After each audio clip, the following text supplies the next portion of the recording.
या ठिकाणी घरकुलचे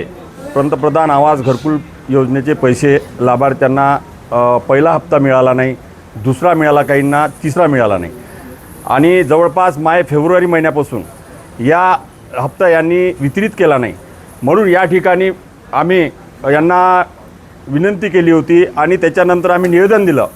का जर समजा तुम्ही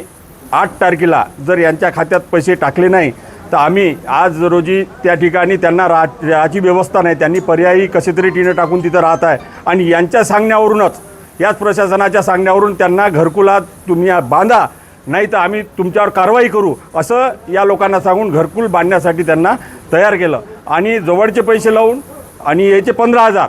ह्या ठिकाणी जोता बांधल्याच्या नंतर ह्या साईटला हे लोक राहत आहे, कोणाचं लेंटर लेवलला आलं आणि कोणाच्या घरावर टिनं नाही। अशा परिस्थितीतनी आज बरसात सुरू झाली आणि यांना राहायला जागा नाही। अशा वेळेस या लोकांना आम्ही सांगितलं जर टाकलं नाही तर आम्ही तुमच्या पंचायत समिती जिल्हा परिषदमध्ये येऊन वास्तव्याला राहू, हे आम्ही त्यांना सांगितलं होतं। म्हणून या ठिकाणी आम्ही ठिय्या आंदोलन शिवसेनेच्या वतीनं या ठिकाणी आयोजित केलं आणि जोपर्यंत यांच्या मागण्या पूर्ण होत नाही तोपर्यंत आम्ही हे आंदोलन आमचं असंच चालू ठेवू आणि जोपर्यंत हे पैसे देणार नाही तोपर्यंत आम्ही तर मुक्कामी राहू।